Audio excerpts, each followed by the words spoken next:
Olá, você que nos acompanha em mais um Diálogos com a Ju. Ficamos um tempinho afastado aqui das câmeras, mas é porque estamos de casa nova, voltamos agora. E semanalmente vocês vão acompanhar novamente as nossas entrevistas, nossos bate-papos. E o nosso primeiro bate-papo, nossa primeira conversa é com Carlos Machado. Carlos Machado, profissional da área de segurança pública já há muitos anos, delegado do Sindicato dos Policiais Penais de Catanduvas. Foi policial civil por muito tempo e nosso tema hoje é segurança pública. Vamos discutir, inclusive, sobre essa questão na esteira dos ataques que aconteceram no Rio Grande do Norte. Ah, mas está longe da gente. Nem tanto assim, né?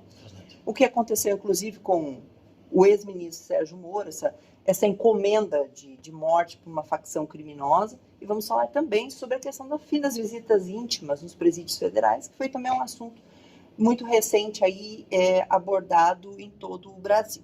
Carlos, seja bem-vindo ao nosso bate-papo. Muito obrigado, bom dia, Juliette.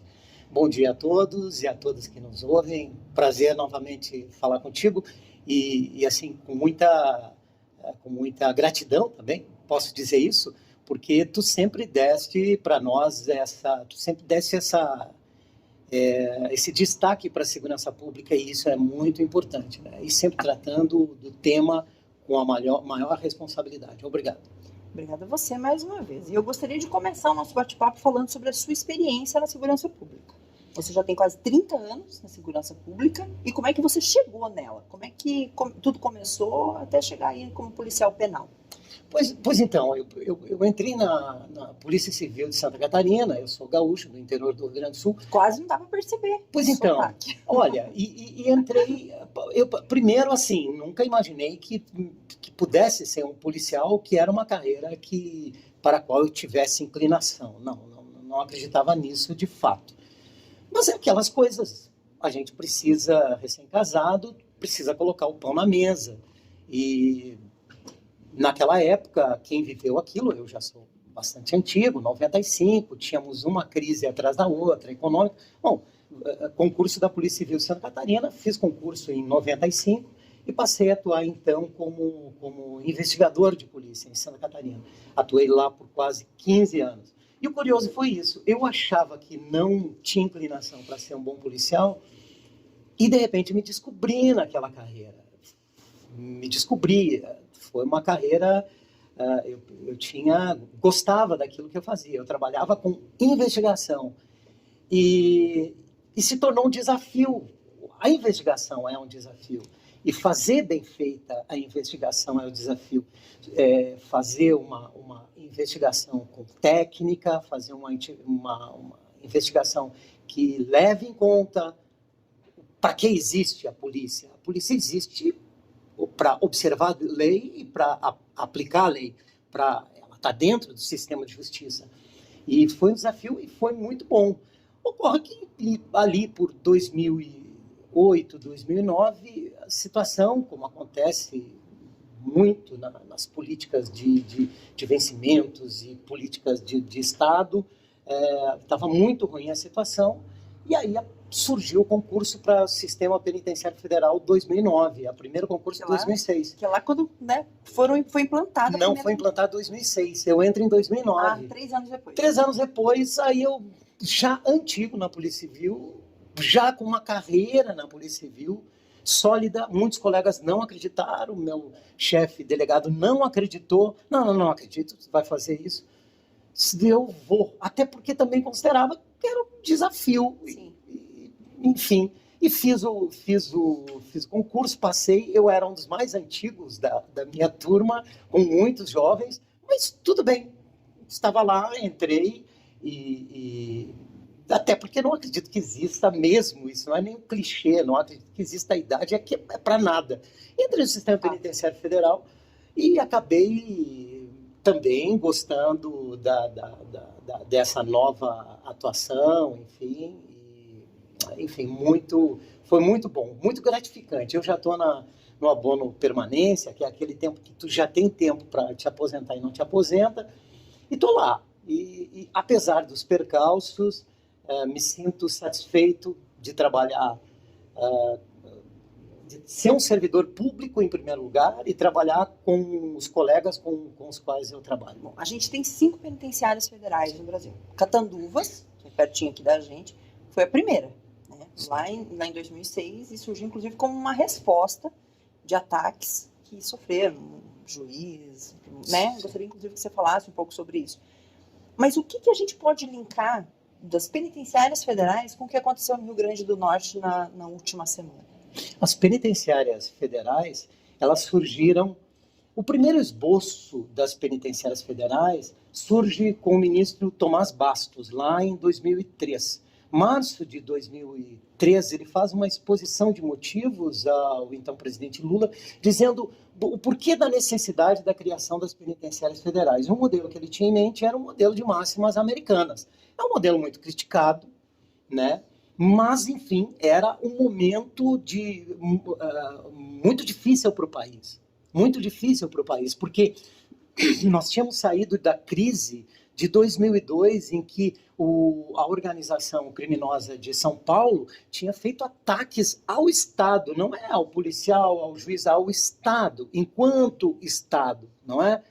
E aqui cabe uma pequena digressão. O Estado, para os contratualistas, aqueles que analisam a filosofia do surgimento do Estado, para Thomas Hobbes, o Estado surge, esse Leviatã, surge justamente para garantir segurança.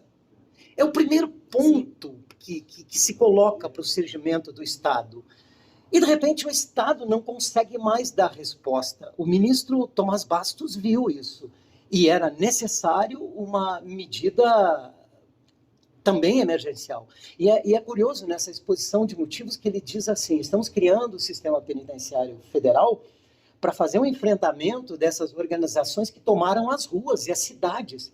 Quando ele diz isso, pareceu até um projeto utópico. Quem que vai conseguir dar conta dessas organizações? 2013, no segundo semestre, novembro, essas organizações tomam atitudes mais contundentes, e 2006, então, assim, aí foi uma guerra mesmo. Então, aí, em 2006, é implementada a primeira penitenciária federal em Catanduvas. O que acontece? Ao longo desse período, houve um aprimoramento do sistema. Mas a ideia inicial sempre foi exitosa enquanto política pública. Sim. Zero fuga, zero rebelião, zero aparelho celular na mão de preso, não existe isso. E não existe por razões que mais adiante eu posso dizer melhor. Por que não existe? Porque vocês são mais bonzinhos, honestos. Eu acredito que sim, a honestidade é pressuposto básico do serviço público, mas tem mais coisas aí, que a gente pode falar depois. Mas o processo foi todo exitoso, justamente pelo modelo. Esse modelo, o layout que foi imaginado foi exitoso. Mas tem outros aportes aí, importantes. A Justiça Federal, como a justiça que passou a dar conta desse segmento, é fundamental nesse processo. Justiça Federal, Defensoria Pública também, claro que sim, para dar um atendimento qualificado, Polícia Federal. Então, esse arcabouço todo, junto com o Sistema Penitenciário Federal, foi um layout, uma política pública altamente exitosa. Agora, como ela se relaciona com isso que está acontecendo no Rio Grande do Norte? No sistema penitenciário federal, para o sistema penitenciário federal, foram trazidas as lideranças das principais organizações criminosas do Brasil e da América Latina. Primeiro, com a organização... Ou seja, não são só brasileiros presos ali. Tem estrangeiros também? Não tem. Nós temos um ou outro estrangeiro, mas quando nós dizemos, tem um ou outro estrangeiro, mas quando dizemos da América Latina, nós estamos dizendo, nós falamos isso em face do poder que essas organizações alcançaram ao longo dessas últimas décadas. Isso é coisa que se estuda, se divulga, se sabe, tem material sobre isso, mas não sabemos até que ponto o cidadão ali sabe. Ele acompanha, eventualmente, o que aparece no jornal, e tu, Juliette, tem publicado isso ao longo desses últimos anos, muito sobre isso, sobre essa atuação, sobretudo na Tríplice Fronteira. Não, essas organizações cresceram muito com foco no tráfico de drogas e tráfico de armas. Então, se diz assim, o Brasil hoje é um dos principais corredores de exportação de cocaína, por exemplo. Mas o Brasil não produz cocaína, o Brasil Sim. não produz pasta básica. Como que se dá isso? Isso vem dos países vizinhos. E quem faz essa mediação? Teria que ter uma empresa, vamos colocar assim, fazendo isso. É um nicho, é um negócio. Por isso que nós dizemos também que esses são empresários do crime. Sim. Esses que estão lá. É uma organização. É uma organização criminosa que tem os seus CEOs, são os CEOs do crime. Por isso, quando eles se apresentam também como presos como parte da massa carcerária que estão sofrendo, não, eles levam o sofrimento para a massa carcerária e suas famílias, na medida em que eles usam a massa carcerária. Veja o que está acontecendo no Rio Grande do Norte. As lideranças estão usando adolescentes para praticar os crimes lá. Adolescentes que estão em dívida com aquela organização. Aquela organização, ela não tem um número muito grande no sistema penitenciário federal. Acabou de mudar isso. Os líderes estão sendo trazidos para o sistema penitenciário federal. E a quebra de comando, efetivamente, vai acontecer. E isso, para o cidadão, para o contribuinte que paga a conta e que diz assim, mas isso eventualmente não é muito caro? É caro quando olha com uma lupa. Agora veja o impacto econômico para o Rio Grande do Norte daquilo que está acontecendo lá. Circulação de mercadorias, circulação de pessoas. Então veja, o cidadão sabe, o contribuinte, que tem um sistema altamente exitoso, uma política pública que dá conta disso. Sim. Eles estão trazendo para cá, e no sistema penitenciário federal, ele consegue dar conta desse recado, dessa missão, vamos dizer assim. Eles estão chegando, então, agora, no sistema penitenciário federal, mas a gente já tem as outras facções que têm as pencas. Tanto é que, depois de Catanduvas, logo se viu a necessidade de mais unidades e foram sendo implantadas outras unidades. Nós temos 5 hoje. Elas estão lotadas? Como é que... E assim, eu gostaria de, se for possível, falar um pouco da dinâmica de como é também. Porque lá cada preso fica numa cela individual, não é como numa penitenciária estadual, né? Certo. Como que é essa dinâmica do sistema penitenciário? Olha só, voltando àquele ponto do layout. Olha que bacana isso. É bacana, e eu falo isso até com certo entusiasmo, porque é a oportunidade do cidadão lá que paga a conta saber o seguinte: qual é o grande diferencial do sistema penitenciário federal? O sistema, sim, os seus agentes, a qualificação dos agentes, treinamento, investimento em áreas de inteligência, investimento em áreas, inclusive do atendimento aos presos, atendimento médico, de saúde, todos os direitos sendo garantidos. Mas olha que bacana, esses presos que viviam lá nos seus estados, eles, efetivamente, não era aplicada a lei de execução penal a eles. Quem controlava a cadeia eram eles. Desculpa, eles não conheciam o que é, não sabiam o que é execução penal. Quer dizer, praticado esse crime, o juiz sentencia, aplica-se a pena. Porque eles mandavam na cadeia. Quando eles vêm para o sistema penitenciário federal, efetivamente, eles passam a conhecer o que é execução penal. Execução, toda pena tem um caráter aflitivo. Toda pena tem, senão não seria uma pena. Pois bem, esse é um ponto. O segundo ponto é, o que acontece dentro das penitenciárias federais? Todos se submetem ao manual de procedimento. Todos quem? Todos presos? Não, todos. Presos, agentes, juízes federais, promotores, procuradores, visitantes importantes, que eventualmente nós temos, ministros que já foram visitar as penitenciárias federais, todos se submetem ao manual. Ou seja, isso pode parecer um pouco estranho, vai soar um pouco estranho, mas é um lugar onde efetivamente a lei é aplicada e é aplicada para todos. Como todos se submetem? O juiz, ele tem que passar, o juiz federal, que é o juiz da execução penal da unidade, em termos, poderíamos colocar assim, a maior autoridade ali da execução penal naquela unidade. Ele se submete a todas as normas de segurança. Ele entra a vários portais de detecção de metal, de verificação, e ele se submete. Todos se submetem, desde os agentes aos trabalhadores das várias áreas, até mesmo o juiz e até mesmo os ministros quando vão em visita. Olha que coisa, isso dá credibilidade a um órgão como esse, não é? E por isso que nós temos tanta orgulho do trabalho que nós prestamos para o Estado brasileiro dentro dele. Então, além do que, esse acompanhamento de perto dos juízes federais, e do Ministério Público Federal, da Defensoria Pública, tudo isso confere esse acompanhamento da estrita legalidade do cumprimento da pena. E isso tudo confere essa eficiência ao sistema. E, claro, todo o aparato de segurança. É um aparato grande, é um aparato que, como disse, repito, alguém poderia dizer é caro. Não, é muito barato, quando se compara com o impacto da criminalidade em termos econômicos. O que representa esse preso fora? O que representa esse preso fora? Nós vimos agora a recente entrevista do promotor de justiça de São Paulo, Lincoln Gaquia, onde ele fala do impacto econômico que sofreu o PCC quando o Marcola é enviado para o sistema penitenciário federal. Quer dizer, houve um impacto econômico para essa organização.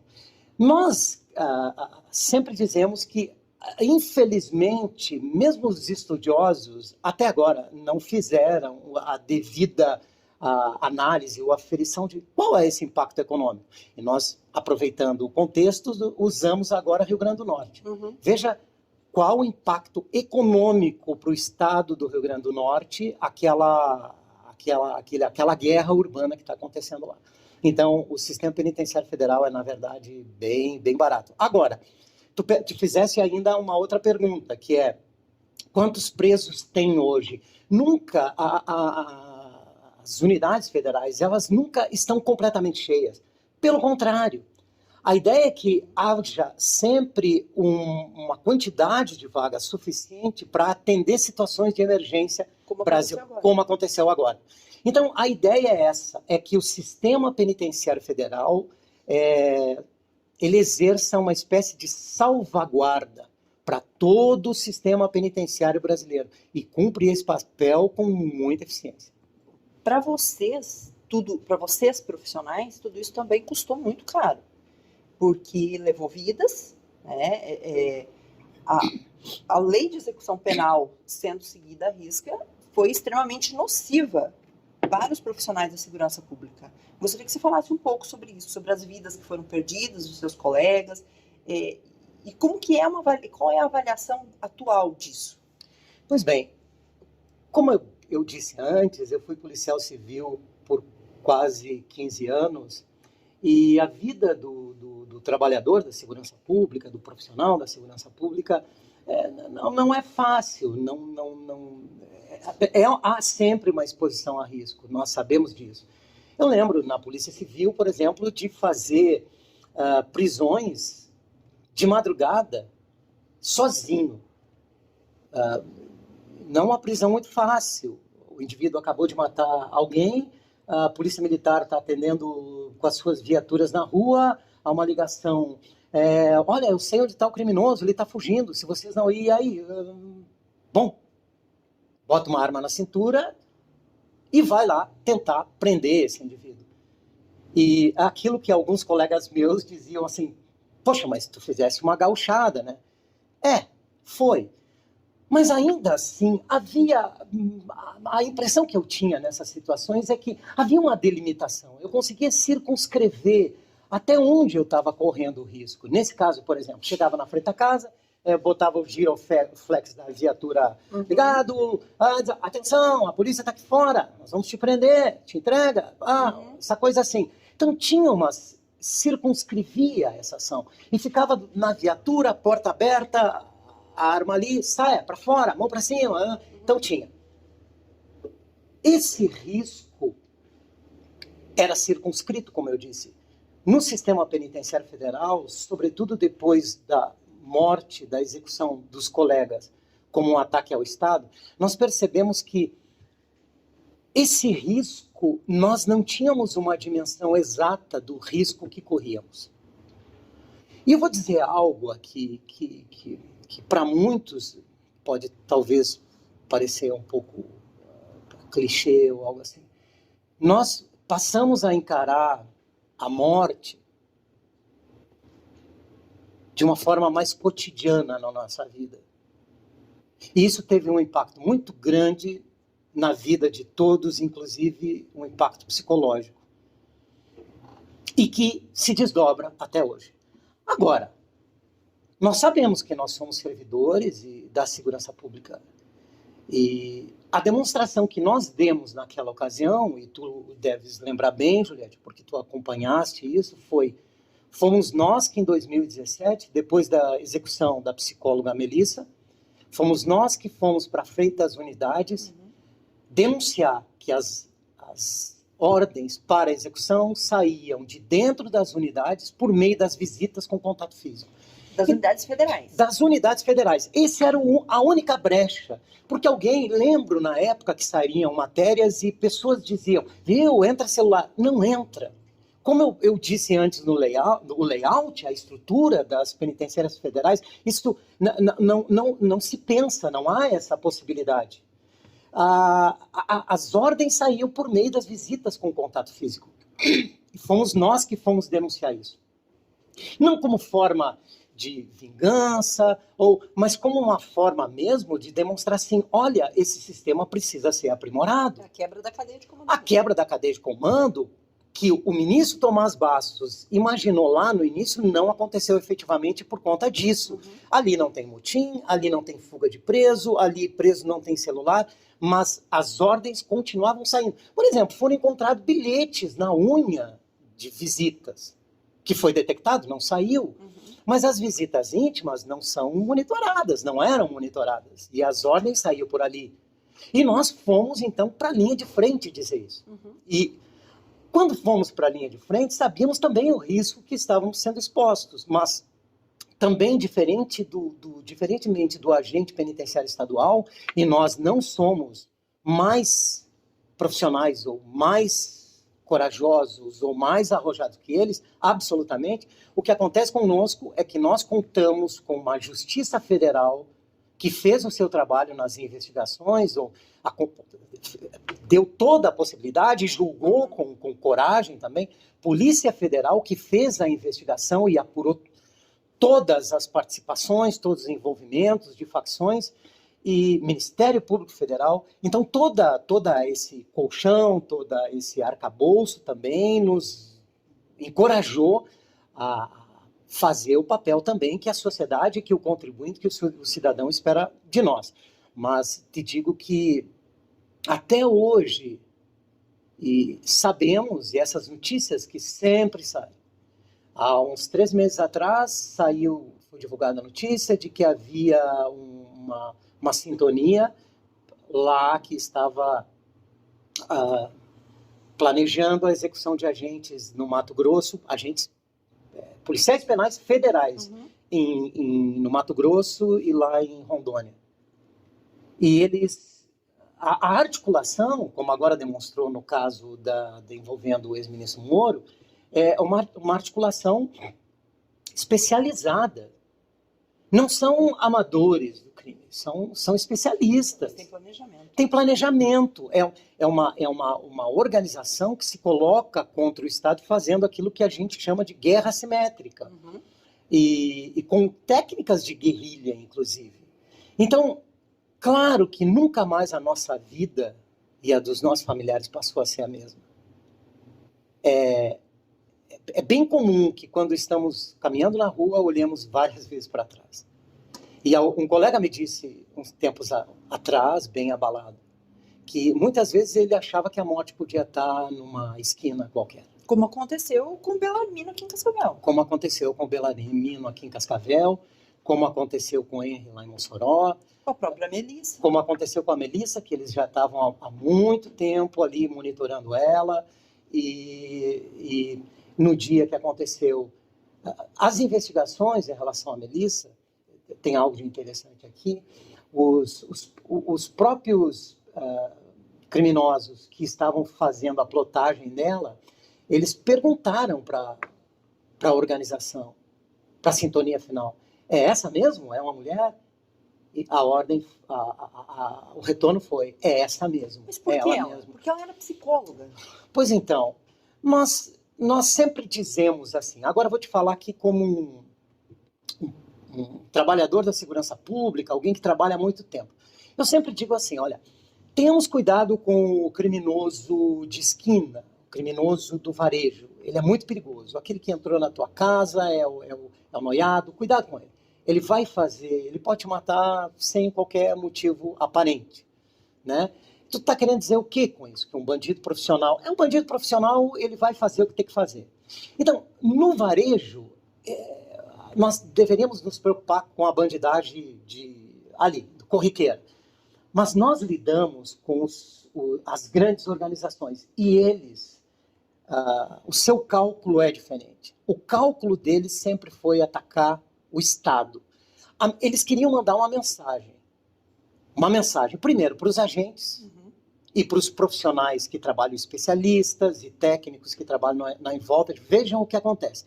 Tanto que eles fazem 2 disparos no rosto da Juliette. Perdão. Da Melissa Juliette. No rosto da Melissa Juliette. De fuzil, né? De fuzil. Isso é um recado. Todo mundo no mundo do crime sabe muito bem o que isso significa. E o filho de menos de 1 ano, na ocasião, estava com ela. No carro. O marido dela estava, mas eles não sabiam, porque ele estava fazendo um curso fora. Então, eles foram pegos desprevenidos e ele consegue reagir. Então, veja, o cálculo deles... Que é policial civil, por exemplo. Né? Policial civil. O cálculo deles é um cálculo sempre muito grande, de alto impacto. E o cálculo que eles faziam é esse cálculo. Nós vamos mandar um recado contundente, dizendo assim, todo mundo que trabalha lá, ninguém está salvo. Independente de que área. Independente de que área seja. Porque sobre a Melissa não havia uma única reclamação. Os próprios presos disseram isso depois. Por que fizeram isso com ela? Então vejam, na verdade, o que está em jogo ali é o grande cálculo. Nós dizemos o seguinte, na teoria dos jogos, que se aplica tanto em empresas, como também se aplica no mundo da criminalidade, nós temos o jogo de soma zero. O jogo de soma zero é aquele em que alguém vai para o jogo e quer ter a vitória total.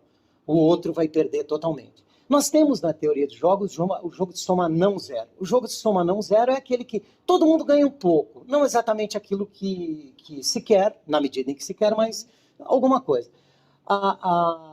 As facções, e essa que nos atacou sobretudo, ela faz o jogo de soma zero. Ou ganhamos tudo, ou perdemos tudo. Agora, veja o tamanho, o perigo disso para o Estado, para a sociedade, o perigo que uma organização como essa oferece para todos nós, brasileiros, né? Então, sim, estamos ali, desde aquilo, lidando com esse tema, que a morte pode acontecer a qualquer momento, enfim, e continuamos de pé. Continuamos na luta. Essas mortes, elas aconteceram no fim de 2016 até maio, porque a Melissa foi assassinada em maio de 2017. A partir daí, uma série de outras medidas foi adotada, inclusive o fim das visitas íntimas com contato físico nas penitenciárias federais. A primeira portaria veio lá no ano de 2017. E esse também foi mais um motivo de tentativa de revanchismo das facções criminosas, né? Porque eles continuavam na cadeia de comando. E como dizia o ministro Raul Jungmann, há alguns anos atrás, acabava sendo o home office do crime, né? Aí acabaram as visitas com contato físico, as visitas íntimas nos presídios federais, hoje só por videoconferência ou por parlatório, né? Mas isso também teve uma reação, né? As facções criminosas também reagiram com relação a isso, né? Também reagiram. Por isso que o trabalho da Polícia Federal e do todo o sistema de justiça foi e continua sendo muito importante. Então, o trabalho da Polícia Federal, o trabalho da inteligência do sistema penitenciário federal evitou pelo menos uns 4 ataques nesses últimos anos. Pelo menos uns 4 planos de ataque a agentes e ataque a unidades. Então, houve um trabalho direcionado intenso nesse sentido. Bom, vamos colocar um ponto aqui. Vamos agora para um ponto... E é importante que quem nos ouve saiba disso. E é importante que quem nos ouve avalie isso. Porque daí vai dar importância para as políticas de segurança pública com o sistema penitenciário federal. Nós queremos dizer, quando eu digo que até agora nós conseguimos evitar pelo menos 4 projetos bem delineados e 1 em andamento, conseguimos evitar, significa que vamos conseguir evitar todos? Não. Talvez haja um momento, um ataque em que, de algum modo, de alguma maneira, essas organizações, de algum modo, consigam ter algum êxito. O trabalho nosso como servidores públicos é todo o tempo atuar para que isso não aconteça. Se acontecer, que isso tenha o menor impacto possível para cidadãos, para a própria segurança pública, mas esse é o jogo dessas organizações. É um jogo de soma zero, é tudo ou nada. E com o fim da cadeia de comando, com a quebra, veja bem, qual empresa, qual grande empresário de uma grande empresa, um CEO, por que uma empresa continuaria concebendo a sua existência, pagando alto salário, se ele já não manda mais em nada? Uhum. Então esse é o cálculo que está em jogo aqui. Então o jogo é um jogo pesado, é um jogo duro. Nós fazemos o nosso trabalho, temos treinamentos quase semanais. Lá na própria unidade temos armamento, temos treinamento de tiro, treinamentos táticos, treinamentos operacionais. Isso vai dar conta? Sim, vai. Todo o tempo? Bom, o tempo dirá. O tempo dirá, mas o nosso trabalho nós estamos fazendo, com certeza. Agora, o cálculo deles é que alguma coisa eles acreditam, e as investigações mostram que todo o desgosto deles é com o sistema penitenciário federal. Se não fosse assim, eles não estavam constantemente fazendo, engendrando e gestando projetos para tirar os seus líderes ali do sistema penitenciário federal. Quer dizer, o sistema, então, cumpre com a missão.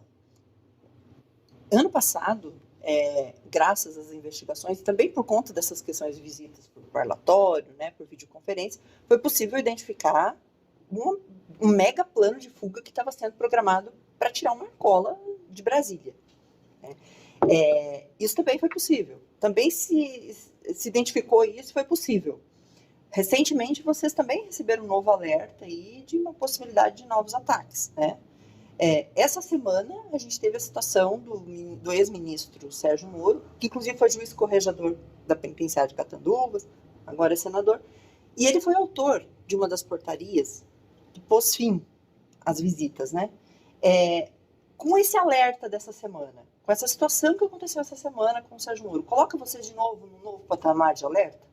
Ou o patamar de alerta de vocês nunca cessa? Não, o patamar nunca cessa. Veja, vamos voltar um pouco, assim, para que todos nós tenhamos uma ideia do contexto da nossa vida enquanto profissionais lá do Sistema Penitenciário Federal, trabalhadores do Sistema Penitenciário Federal. Eu acho que colocar trabalhadores porque nós fazemos um trabalho como grande parte dos brasileiros, que têm o seu trabalho, que se esforçam, que têm orgulho daquilo que fazem e que apresentam. Bom, nós também somos é isso que nós somos.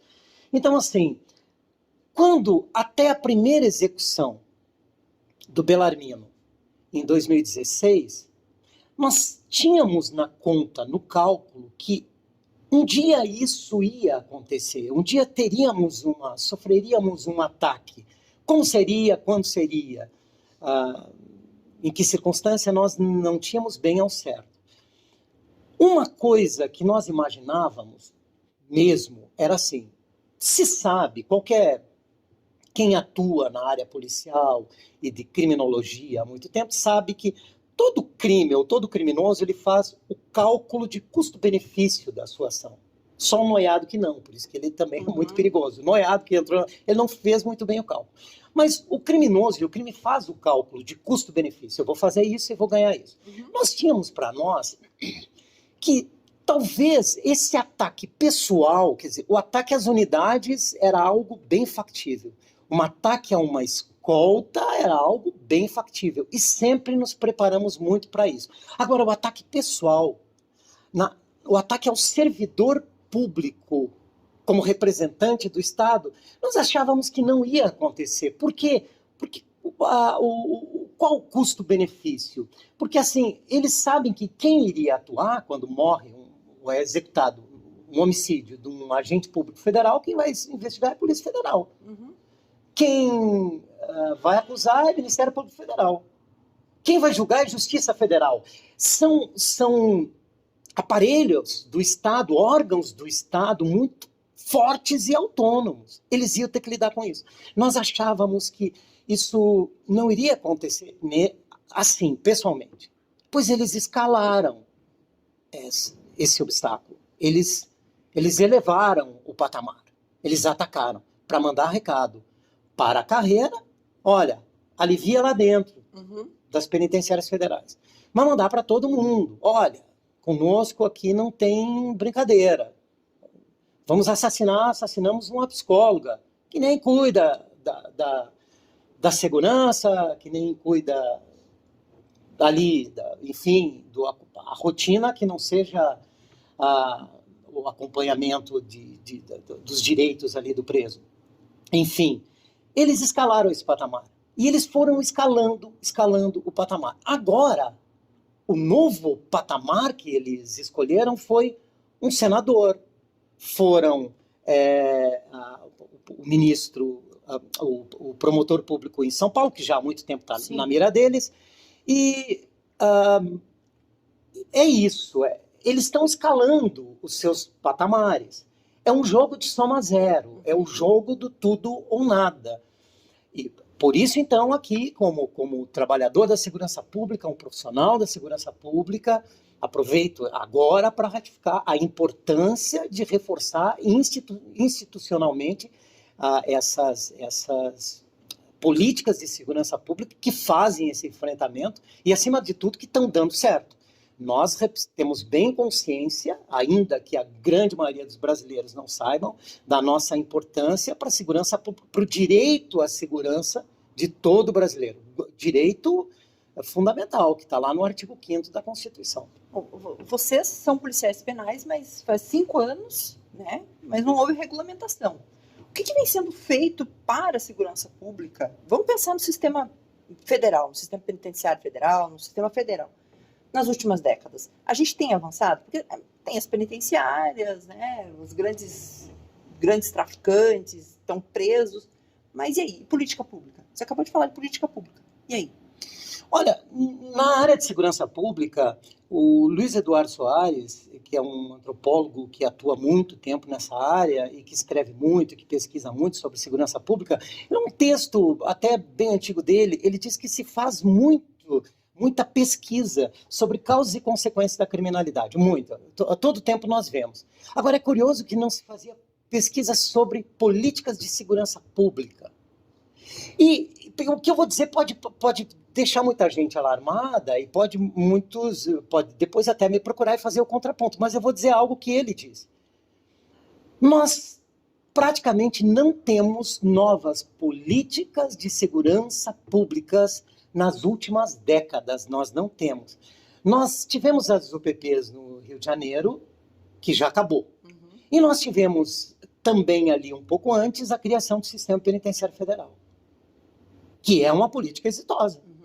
Mas fora isso, nós não tivemos. Tivemos a criação que começa no governo Dilma e é aprovada a lei no governo Temer da SUSP. Mas nunca funcionou. Nunca, até agora, não teve a efetiva implementação. E seria uma grande política pública, mas nós não tivemos. Então, assim, o que acontece?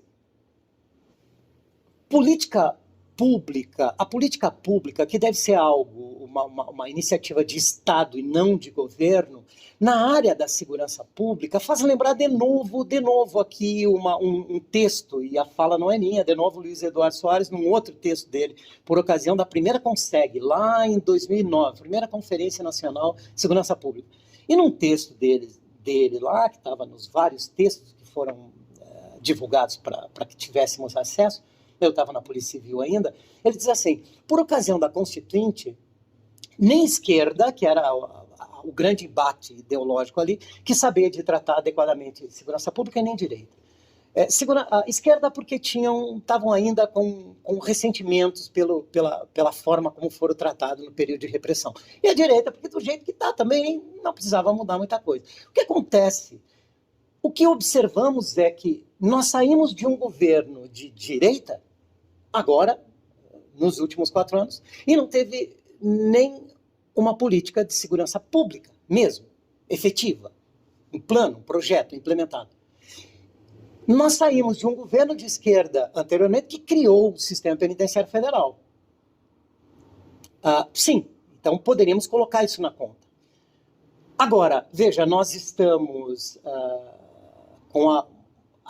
só fazendo uma pequena digressão aqui, que é importante. Sim. Sistema penitenciário federal, o sistema penitenciário brasileiro nunca esteve no cálculo, inclusive do Constituinte, porque nós temos uma Constituição prolixa, que falou de tudo, mas não falava de sistema penitenciário.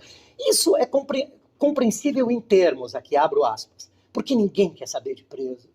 O que todo mundo quer, e todos os brasileiros, todos não, é muita gente, mas uma grande parcela diz, tranca lá dentro, bota a chave fora.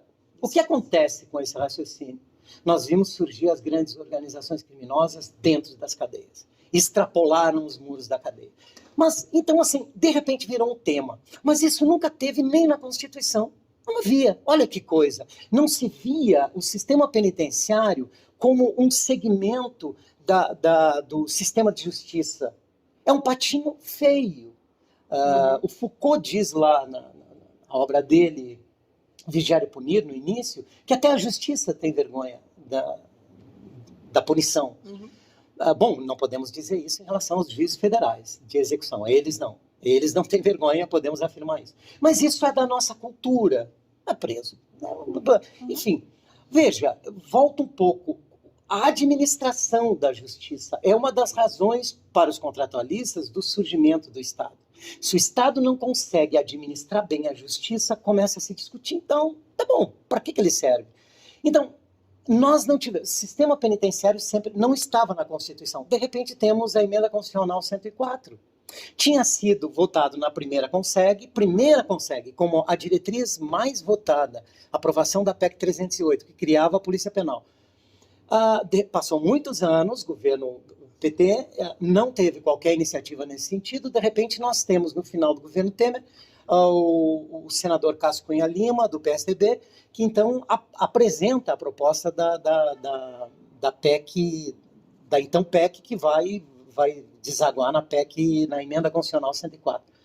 Isso foi em 2019 que teve a aprovação no Congresso. E até agora, alguns estados regulamentaram. A Polícia Penal Federal, não.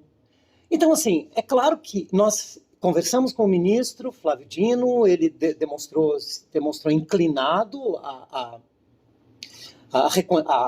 reconhecer todo esse trabalho, a importância do sistema penitenciário federal, a importância da Polícia Penal como um todo, na fiscalização, como dissemos antes, de penas alternativas. Mas de efetivo, não, por enquanto, estamos aguardando. Estamos aguardando. E aí, outro dia, um colega ainda me perguntou, um colega mesmo, me disse assim, Carlos, tu achas que o governo de esquerda, que não gosta de segurança pública, vai fazer essa regulamentação? E eu que digo aqui agora, eu estou no setorial de segurança pública do PT no Paraná, eu digo, olha, a questão toda não é se gosta ou não. O que o cidadão espera, o que todos esperam, é que a política faça o seu trabalho, que é desenvolver políticas de Estado. Porque, veja, e olha isso que eu vou dizer é bem importante, eu como alguém da segurança pública sempre observo nesse sentido. Quando há ataques como esse que acontece no Rio Grande do Norte, uma das várias consequências que a gente pode listar aqui é quem enfraquece é a própria democracia. Sim. Porque quando o cidadão olha e diz as instituições não estão dando conta, é o âmbito político que não está dando conta. É a democracia que não está dando conta. É a fragilidade do Estado. É a fragilidade do Estado. Então, o impacto, para além do impacto econômico, para além do impacto maior, que é o impacto social, o impacto de vidas lá, eu acompanhando, vendo entrevistas de trabalhadores no ônibus. Olha, não posso ir trabalhar, eu vou ter que andar a pé. Olha o impacto na vida das pessoas, sem falar nas vidas, nas execuções. Enfim, então tem o impacto econômico, tem o impacto social, mas o impacto político, e não é político partidário, é o político no âmbito das instituições. É o cidadão olhando e dizendo, não está dando conta. Isso, para a democracia, é bastante complicado. O cidadão precisa saber que as instituições dão conta de resguardar, de salvaguardar aqueles direitos que a Constituição prometeu, que estão lá no artigo 5º, em particular, e inclusive o direito à segurança. Então, nós esperamos que seja o partido de esquerda ou de direita, o que a gente espera é que tenha esse compromisso com a segurança, que é um direito fundamental. E ele não pode ser tratado como algo menor. E outra, não pode ser tratado simplesmente pela academia, não é? Sim. Nós tivemos aí, o colega me disse, foram na comissão de transição, não foram chamados os trabalhadores da segurança pública para participar da comissão de transição. Chamaram especialistas. O pessoal da área acadêmica, muito importante, a teoria, muito importante. Mas nós temos a praxis. Então, se não juntar a teoria à prática, nós sempre vamos ter políticas capenga. E aí alguém até disse, mas não é partido dos trabalhadores, é partido dos especialistas, porque os trabalhadores não estavam lá. Nós, do Sistema Penitenciário Federal, por exemplo, não foi ninguém convidado. Teve um delegado da Polícia Federal que foi convidado, não necessariamente, talvez por ser delegado, mas porque tinha tinha uma agenda. No final, depois de muitas reclamações, aí convidaram de última hora, mas foi de última hora. Nós esperamos que isso mude. Bom, a gente tem dito, então, que não tem muitas políticas de segurança pública. E a lei anticrime de 2019? Mudou alguma coisa no regramento? Mudou. A lei anticrime, olha que bacana isso. A lei anticrime, quando se fala anticrime, imagina-se que seja uma lei que apenas draconiana, dura, que vai... enfim, não. Ela traz lá o juiz das garantias, no artigo 3º do CPP, que está aí para ser julgado no Supremo Tribunal Federal, a sua constitucionalidade. Eu fui, como policial, quando eu era investigador, nós que somos republicanos, enfim, defendemos nós valorizamos o sistema de freios e contrapesos. Cada um tem que fazer o seu trabalho.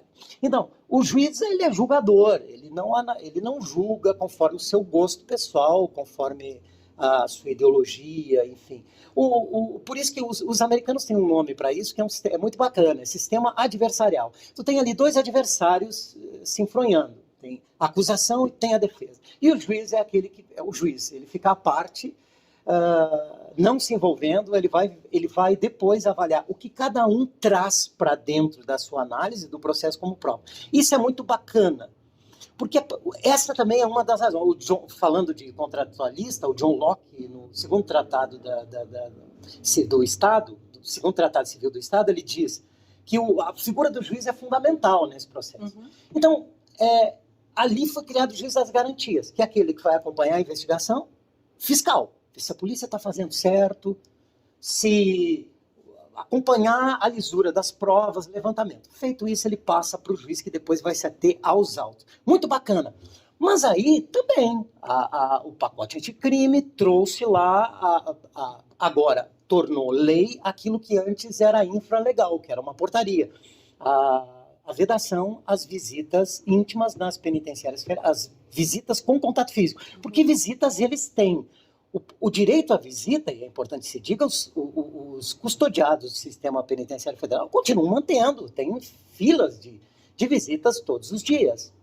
Filas é um pouco de exagero, mas tem um número razoável de visitantes todos os dias, por parlatório. E, então, o pacote anticrime trouxe e selou, e sedimentou isso que era antes apenas uma portaria. Isso foi muito bom. Mas nós continuamos ainda, quando falamos de política pública, nós continuamos ainda enfrentando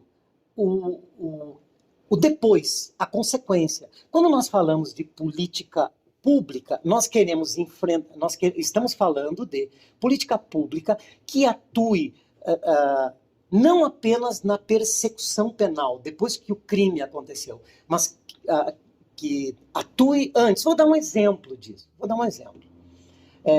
Nós temos as inteligências policiais, nós estamos implementando no Brasil. Alguém vai dizer, não, mas inteligência já existe. No âmbito policial, e eu posso afirmar isso é uma doutrina bem nova. Nós nem temos doutrina sobre inteligência policial. Nós temos inteligência de Estado, doutrina de Estado. A BIM, né, a GSI, nós temos. Mas no âmbito policial ainda isso é um pouco confuso. Nós não temos. Nós não temos políticas, por exemplo, de atuação das polícias. Olha, nós temos... Os Estados Unidos têm pelo menos 34, um pouco mais, talvez um pouco menos, nichos de polícias especializadas. Aí alguém vai dizer, não, mas isso é para quem gosta de polícia. Americano gosta de polícia. Tá bom, então, vamos pegar Portugal. Portugal tem 12 polícias especializadas. Que é do tamanho do Paraná, né? Que é do tamanho do Paraná. São nichos de polícia. E Portugal não é um país conhecido pela sua criminalidade. Opa, mas por quê? Porque no mundo, um mundo globalizado e altamente especializado, em que as coisas acontecem em tempo real, nós temos um modelo de polícia que é do final do século XIX. Nós tínhamos que repensar um modelo de polícia que levasse em conta essa globalização de informações e do crime, inclusive. Como ele se estrutura, como ele se organiza. Nós tínhamos que ter polícias especializadas que atuassem a partir das várias demandas da sociedade. Nós não temos isso. E não temos nenhuma iniciativa para se pensar isso. Olha, agora, trazendo de novo para o nosso caso, a polícia penal seria muito bem uma política nesse sentido. Porque se nós estamos dizendo que encarceramento é um grande problema, se nós estamos dizendo que nós precisamos não encarcerar tanto, então, ao incrementar as medidas alternativas à prisão, seria uma saída. Incrementa a polícia penal para fiscalizar essas medidas, em loco, ali. Isso é bom, inclusive, para a economia, para o âmbito social, mas nós encontramos obstáculos, nós temos resistências, porque, infelizmente, nós temos corporativismos, né? E, por conta disso tudo, nós temos dificuldade de pensar uma segurança pública que atenda ao cidadão, ao contribuinte, aos trabalhadores, enfim, aos brasileiros. Vocês tiveram recentemente uma visita, uma reunião com o ministro Flávio Dino, né? Como vocês foram recebidos e se tratando mesmo de política pública, qual que é o posicionamento dele dos próximos anos? O ministro Flávio Dino talvez seja o homem certo para esse momento, pelo menos. E por que eu digo para esse momento? Porque é evidente que se fala muito na criação do Ministério da Segurança Pública. E eu, pessoalmente, entendo como importante. Mas, nesse momento, eu acho que o ministro Flávio Dino, para esse primeiro momento, ele é o homem certo no lugar certo. Veja, ele foi juiz federal. Então, sabe, enquanto sistema de justiça, como funciona a coisa. Depois ele foi governador. Agora, como gestor, ele sabe como a coisa funciona.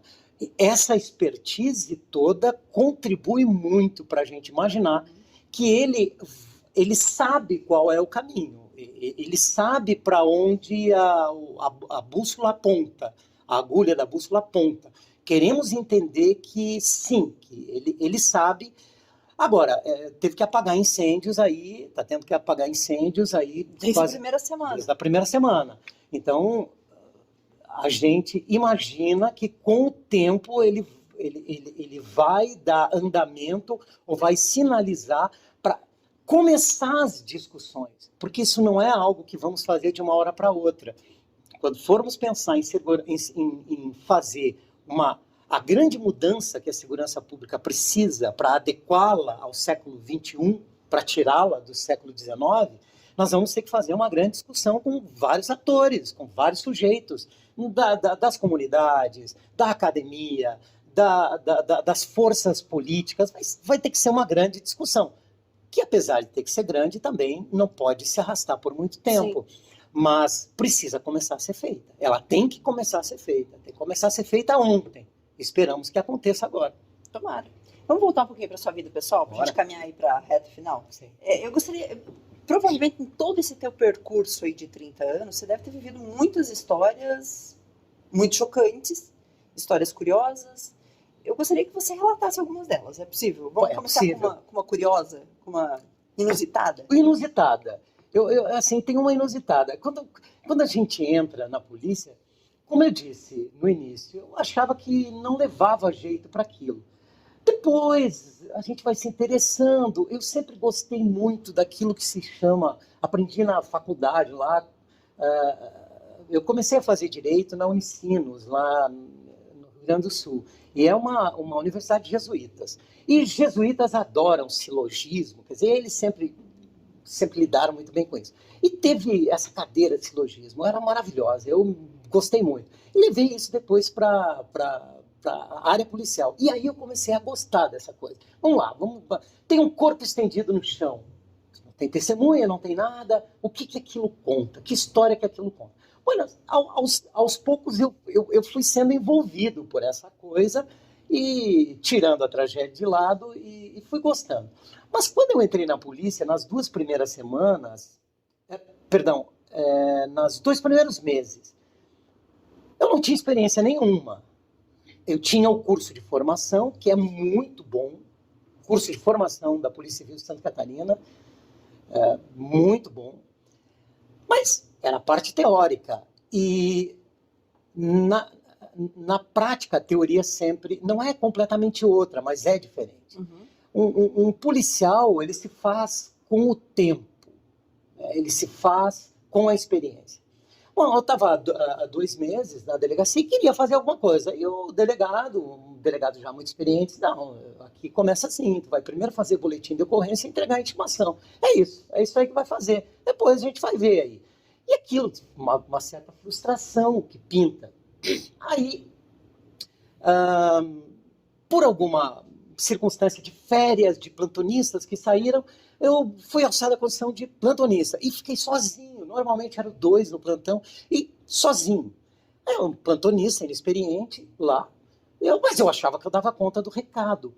Aí um dia de manhã, na delegacia, iniciando o plantão, me chega uma senhora e a região onde eu trabalhava tinha uma ascendência polonesa entre várias etnias lá, tinha ascendência polonesa, chega uma senhora com um sotaque polonês, assim, bem pronunciado, e ela disse que tinha invadido as terras dela, no interior. Aí eu, como assim, senhora? Me explica um pouco. Não, acabaram de invadir lá. Aí nós pensamos, bom, lá tinha um movimento, tinha um assentamento do MST que ficava nas margens da BR-116, mas aquilo era muito interior, Santa Catarina, já em direção à Serra do Mar. Não faz muito sentido.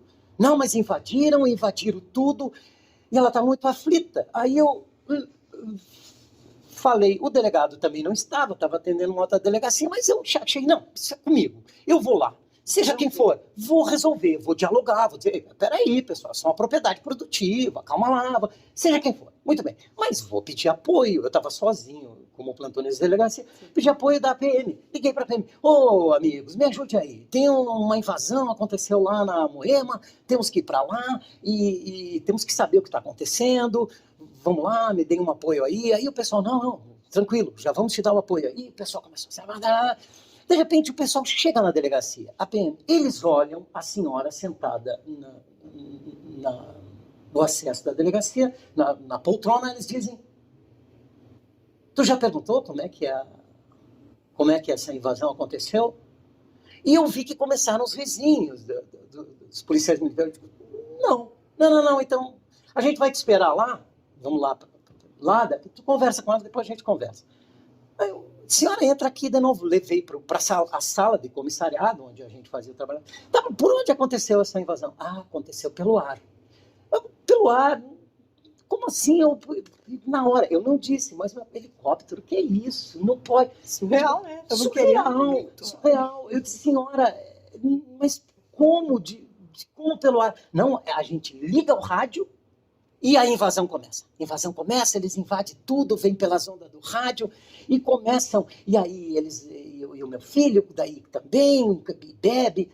Buenas, estávamos ali diante de uma senhora que vinha recorrentemente à delegacia, eu não conhecia, não sabia disso, da história dela, e que tinha esses, digamos, surtos psicóticos, e ela foi na delegacia, e eu virei motivo de risada durante muito tempo, que eu ia prender ET. Ah, vamos convidar lá o Carlos, que vai prender ET, ele é muito bom, temos um policial agora aqui na região que prende ETs, e ele tá vindo e coisa e tal. Virei motivo de piada durante muito tempo por conta disso.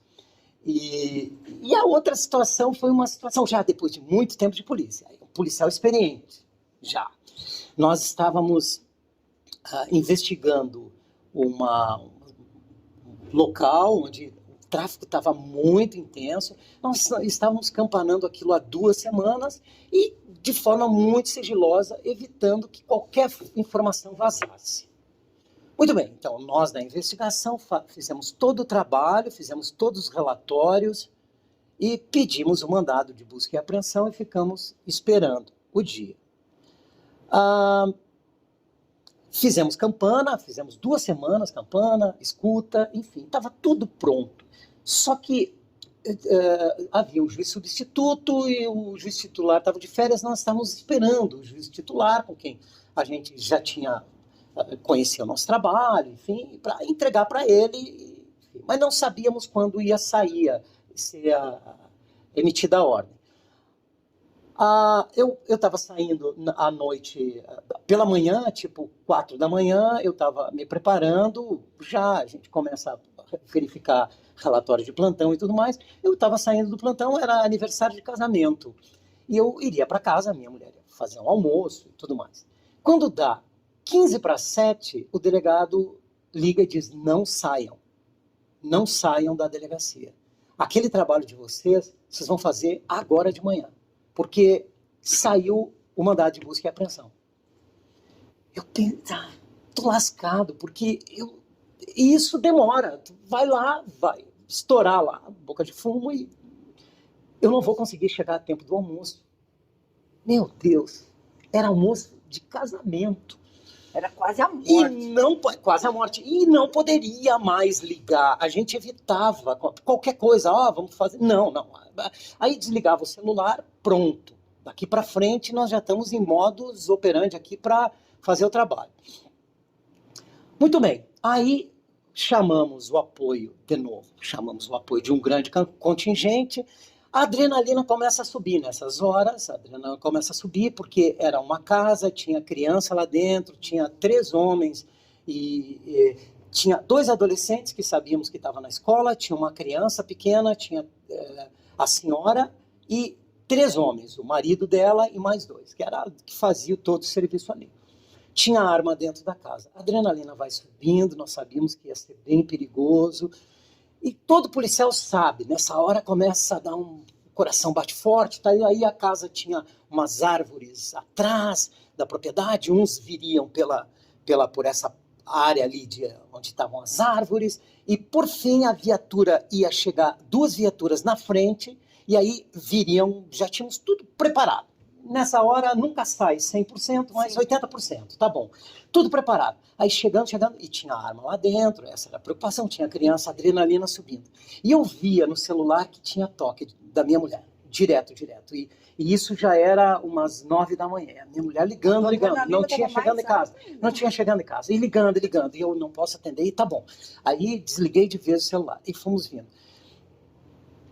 Estouramos, entramos, parado, todo mundo, mão na cabeça, no chão, mão na cabeça, no chão. Muito bem, criança chorando. Feito isso, a gente conseguiu estabilizar a situação, não houve disparo de tiro, a droga toda tinha crack, tinha maconha, tinha cocaína, toda em cima da mesa, sendo fracionado. Nesse momento, quando a gente vê que está tudo sob controle, isso eu ouvi de muitos policiais. dá aquele alívio, dá uma sensação de quase que a alma sai do corpo, daquele alívio, daquela tensão. E aquilo foi um alívio, e, bom, tudo sob controle, começamos a algemar ali e aqui. Nisso, eu vou avisar o delegado que estava esperando. Ó, quando tiver tudo certo, me liguem aqui, porque eu já vou começar a preparar com o escrivão, preparar as salas para o escrivão ouvir. Tudo bem. Pego o celular e vou ligar para chamamos o perito para fazer a apreensão da droga, e eu daí vou ligar. Quando eu vou ligar para o delegado para dizer, ó, tá tudo ok aqui, vamos começar a levar para a delegacia, eu ligo a ligação da minha mulher. Eu olhei para fora, já estava cheio de gente, não tinha muito por onde falar com ela, estava o pessoal ali, os presos no chão, eu saí do ladinho e a minha mulher, laconicamente, então, e o almoço? Pois é, amorzinho, bem assim, pois é, amorzinho, desculpa, quer dizer que não vem para o almoço. Não, amorzinho, eu pensei que uma janta, eu tô aqui no trabalho, mas não importa, o trabalho e o aniversário de casamento não é importante. Não, amorzinho, desculpa. Desligou o telefone lá. Muito bem, eu ligo pro delegado, falo, e quando eu olho, tá todo mundo meio que me olhando, os colegas policiais olhando meio de lado, assim. Eu levo todo mundo para a delegacia. Levam para a delegacia, identifica cada um, estava tudo ali, aí falando com a senhora, daí a gente já é um outro ambiente. A senhora, que fazia parte da organização, e o meu tratamento sempre foi muito cordial. Senhora, um cafezinho. Uhum. Muito bem, já lá, passado já umas 2 horas. Quando eu estou saindo e estou indo para casa, bom, vou me despedir, ela olha assim, seu comissário, o senhor vai me desculpar, mas eu vou dizer uma coisa para o senhor. Eu digo, sim, pode dizer. Olha, o senhor pode mandar muito aqui fora, mas na sua casa eu sei bem quem manda. E depois os colegas de novo, né? Que isso, de amorzinho, no meio do benzinho, de como isso era minha mulher, porque aniversário de casamento, enfim. E ficou muito tempo também, isso foi muito engraçado. São essas coisas ali da profissão e que a gente... São os momentos de alívio. São momentos de alívio. Mas é uma profissão muito, muito gratificante. Bom, para que a gente possa encerrar, então, teve um episódio seu com o Lula também, durante o período que ele estava preso em Curitiba, né? Pois então, teve um episódio com o Lula. Eu tava trabalhando, fazendo uma missão lá na superintendência em Curitiba. E ninguém sabia quando se sairia a prisão na época, ex-presidente Lula. E então, de repente, nós tínhamos também lá os policiais penais que trabalhavam na custódia, também sistema de plantão. E, de repente, eu venho trabalhar no dia 8 de abril e eis que eu já tinha acompanhado no dia anterior. O presidente Lula estava lá na superintendência, numa das salas. O colega tinha levado café de manhã para ele e coube a mim levar o almoço do presidente Lula. Eu lembro de ter chegado ao almoço, eu subi na sala da superintendência e o presidente Lula estava deitado na cama, aí eu aviso, tratando ele, evidentemente, como convém nesse caso, de presidente, nem ex-presidente, presidente. Presidente Lula, eu trouxe aqui seu almoço, ele se levanta, me cumprimenta, aperta a minha mão e, bom, ele reclamou um pouco do suco, que era um pouco doce demais, e eu saio. Todo mundo fica um pouco preocupado, porque como trabalhador de segurança pública, a gente está ali fazendo o nosso trabalho. Ninguém, ou pelo menos para mim, nunca vi nada em nenhuma situação, porque procurei sempre me vigiar para não ter qualquer sentimento que seja de empatia ou de antipatia, em relação a qualquer que seja, enquanto eu estou no trabalho. E aí causa preocupação para nós que, eventualmente, alguém possa adoecer lá mesmo, nas penitenciárias federais, que alguém possa ficar doente ou qualquer intercorrência que aconteça, sobretudo quando está no nosso plantão. E aquilo tudo nos preocupava, como estaria a saúde do presidente Lula e como ficaria. Dito tudo isso, para dizer que daí à noite eu vou entregar a janta para ele. Eu trago a janta, como a gente diz lá na nossa linguagem, lá, pagar a janta para o presidente Lula à noite. e um pouco preocupado, como estaria ele, de ânimo, de humor. Quando eu entro na sala, ele está de costas para a porta, assistindo a final de Corinthians e Palmeiras, e torcendo. Mas naquele momento eu vi que é aquilo que se diz do presidente Lula, é um animal político. É um homem que tem a sua fibra, e, enfim, e foi isso. Ele conseguiu passar por aquele período e agora está aí, presidente da República novamente. Carlos, obrigada por ter aceito nosso convite. Obrigada mais uma vez, uma fonte assídua na área do jornalismo, da comunicação. Obrigada. E quando tiver novidades, estamos esperando. Juliette, muito obrigado. Obrigado a todos e a todas que nos ouvem. E uma alegria imensa de estar aqui, e eu digo isso de público, com a Juliette, que nos sempre manteve uma porta aberta para esse diálogo conosco, e a gente fica muito feliz de estar aqui. Muito obrigado e sucesso nesse novo projeto, aí, nessa nova etapa. Obrigada. E para você que nos acompanhou em mais um Diálogos com a Ju, nosso encontro está marcado então para a próxima semana. Até lá. Tchau.